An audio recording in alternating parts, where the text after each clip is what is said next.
Why isn't it? Well, we have to turn to the driver record history to answer that question. The judicial branch and obviously the legislative branch, because they write laws that allow this, allow plea bargaining to lesser charges other than that by the officer at roadside. So many instances of alcohol-impaired driving do not appear on the driver record because they've been plea bargained to a lesser charge. Also, the executive branch is to some extent at fault because they allow expungement, the purging, and even segregated records that keep these records out of the hands even of insurance companies. So under certain conditions, a person can have an alcohol-impaired driving event on their record, and yet it can be purged such that when they come back through the system again, if they do, they would be considered a first offenders. So the bottom line is many so-called first offenders may have an extensive history of alcohol-impaired driving, and in fact, the research says the likelihood is that they have an extensive history of alcohol-impaired driving, but that documentation may not exist. So to summarize why we should study first offenders, number one, they have a very low probability of arrest. Two, expunging, purging, or segregating driver records means that many occurrences of alcohol-impaired driving may not be on the driver record. So the fact that you do see an offense on the driver record also indicates that's not likely to be the first occurrence. Third, there is a perceived leniency among both the state and judicial branches of government that first offenders are not a problem. Fourth, I would add every single multiple offender started off as a first offender. And alcohol-impaired driving does follow a medical model. Under our medical model, and in most countries, you go after a disease or a problem with early detection and early intervention. And generally, the earlier that you can attack the problem, the better the outcome for that individual. Well, the same is true with alcohol-impaired driving. Alcohol-impaired driving is a medical issue as defined by DSM-4. That is alcohol abuse and alcohol dependence.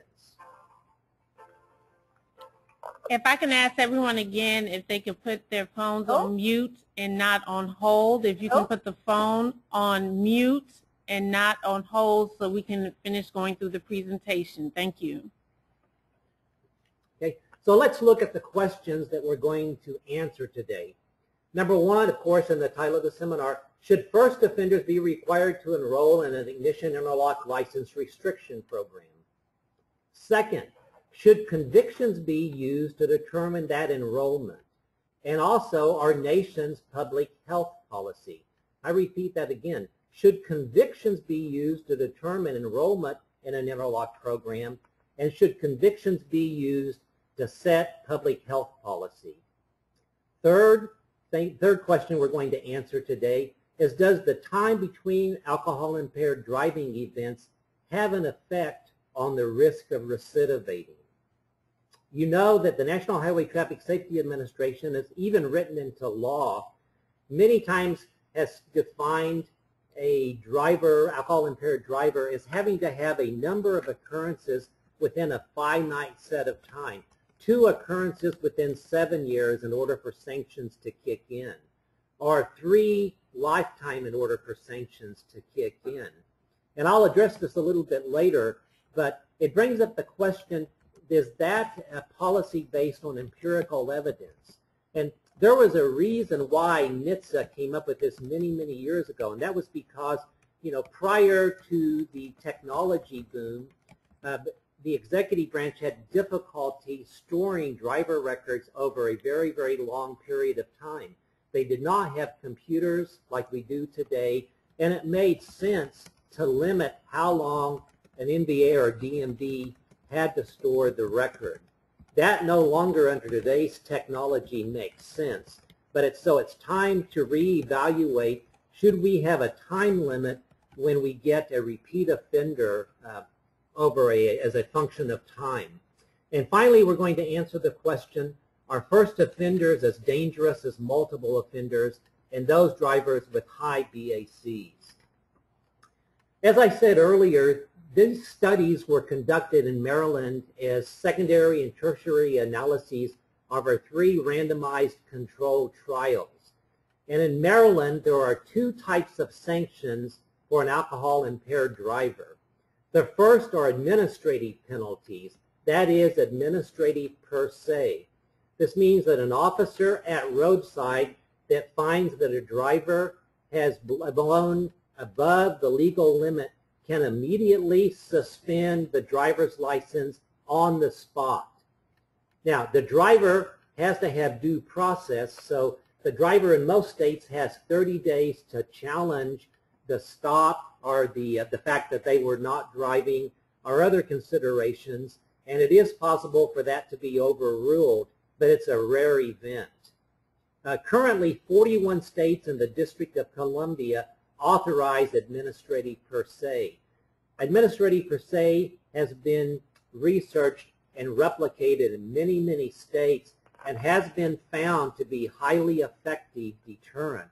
And that's because it's a certainty that a person will get punishment for driving alcohol impaired because the officer pulls the license right as the event is occurring. Also, the severity of the penalty, losing the license, is a certainty, and the celerity of the action, so that the driver can associate that his license was suspended because he was driving alcohol impaired. If you wait 2-3 years to go to court, such a long distance has occurred between the time of the violation to the time of the sanctions that is simply not as effective. And also, if a driver refuses to take the breath alcohol test, that is also an administrative sanction. Now, just because there is an administrative sanction does not prevent the state from going after the person criminally. In fact, that's exactly what they do. They go to the judicial system to try to convict the person, either through a guilty or nolo contendere plea. Now, many, many states, in fact, the majority, also offer diversion programs. And Maryland has a diversion program called Probation Before Judgment. And this Probation Before Judgment diversion program allows an offender to essentially be on probation. They get to remove the fact that they were arrested for alcohol-impaired driving and found either guilty or pled guilty from their public driver record, such that even the insurance companies do not have access to that information. And if they served their 1 year, generally, probation successfully, that can actually expunge that alcohol-impaired driving from their driver record. So let's really look at the ways that an alcohol-impaired driving event can occur. In those states with administrative per se, which again is 41 states in the District of Columbia, there are 8 possible ways that you can come through the administrative and judicial systems. And I will refer to these 8 as the disposition sequence. You can be sanctioned administratively under administrative per se at roadside, lose your license, but be found not guilty when it goes to trial. This is referred to in this scenario as APS plus. You can also blow above the legal limit at roadside and be convicted, which is bullet number 2. You can also blow high at roadside, be convicted, and receive a diversion program. Again, if you refuse the administrative per se, you will be sanctioned administratively, but this represents that the person was not convicted judicially or criminally. You can also refuse APS and be convicted criminally. You can refuse at roadside, be convicted, receive a diversion program, or you, in some instances, can be convicted when the officer does not give administrative per se at roadside. And I say this because our traffic records for this study went back to many, many years before APS became law. So we did look at those that were simply convicted and those that were convicted and received a probation before judgment. So looking at the first research study, the question of interest is any first alcohol-related driving event, not just convictions, a significant and substantial predictor of future recidivism?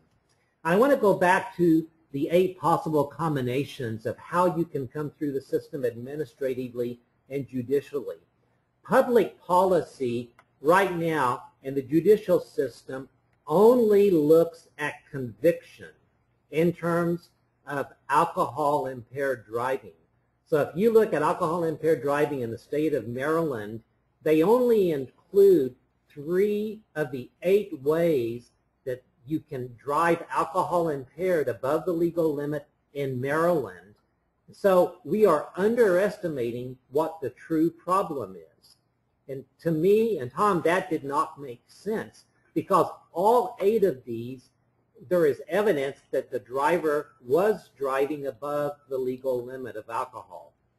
There are many, many reasons why you can be found not guilty or have your case thrown out in the judicial system.